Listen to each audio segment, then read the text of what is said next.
Hi, my name is Leslie, and I'm here to share a story with you from the Bible. I'm using the Family Bible Library to Into All the World by the Southwestern Group. This is story number 158, Escape in a Basket. The religious leaders in Damascus couldn't win an argument with Saul. Everything he told them about Jesus seemed right.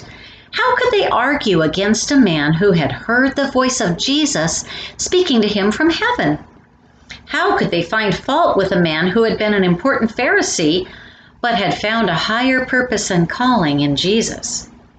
The leaders didn't want to believe what Saul told them, even though everything he said seemed true. If they believed that Jesus was God's son and that he was alive in heaven, they would have to admit that the leaders in Jerusalem had killed God's son. They would have to give up their jobs and follow Jesus too, just like Saul was doing. So, the more Saul preached about Jesus, the angrier the leaders became. They couldn't let Saul do this. He would turn all their followers into believers in Jesus. There was only one thing to do. They must kill Saul. There it was again, this idea that you should kill someone if you didn't agree with them. They would hide near the gates of Damascus. When Saul came outside the city gate, they would follow him and kill him when no one was looking. But secrets always seemed to get out. Perhaps some of the leaders were still friendly enough with Saul to tell him about the plan. Or maybe one of the believers overheard two of the leaders talking. Word soon reached Saul and his friends. "What shall we do?" some of Saul's friends asked. "You don't dare go through the gates. They would kill you before anyone would notice." Then one of Saul's friends had an idea. "Let's put Saul in a big basket," he said. "When it gets dark tonight, we'll let the basket down from the city wall." God was providing a great idea and friends to make it happen. He does provide more than food and clothing, you know.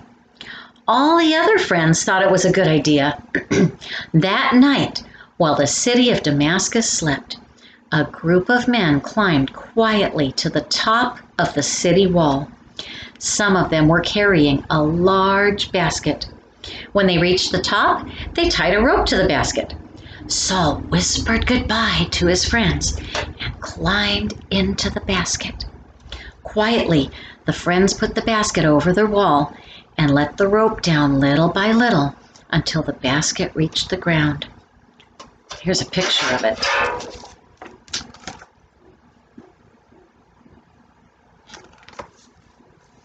Saul jumped out of the basket and waved to the figures on the wall. Then he disappeared into the darkness on the road that led to Jerusalem. God had provided new friends for Saul and a way to escape without harm. "He came down that road as Saul the murderer," one friend whispered. "Now he goes back down that road as Saul, missionary of Jesus." "Yes," said another, "but I wonder what plans God has for Saul. Surely he will do great work through such an important man." As the men slowly climbed down the moonlit wall into the city again, the streets were deserted. No one had seen the escape. Only a sleepy donkey turned to look at the basket. Saul was safe for now. God had provided him a way to escape. Do you think God had special plans for Saul? Did it seem that he did when Jesus spoke to Saul on the road to Damascus? Or when Saul escaped from his enemies in Damascus? What did God provide to help Saul escape?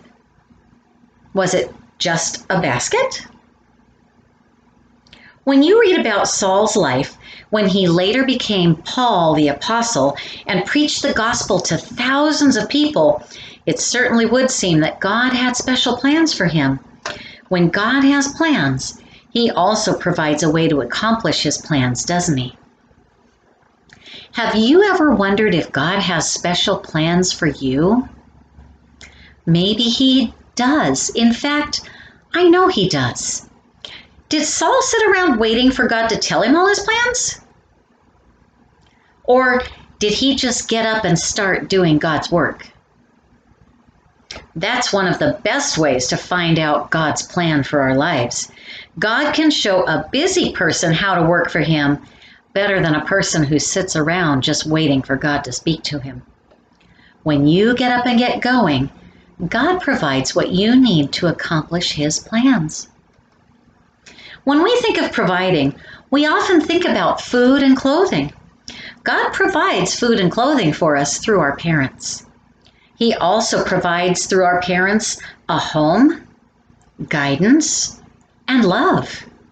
God provides protection when we need it. He provides wisdom when we need it.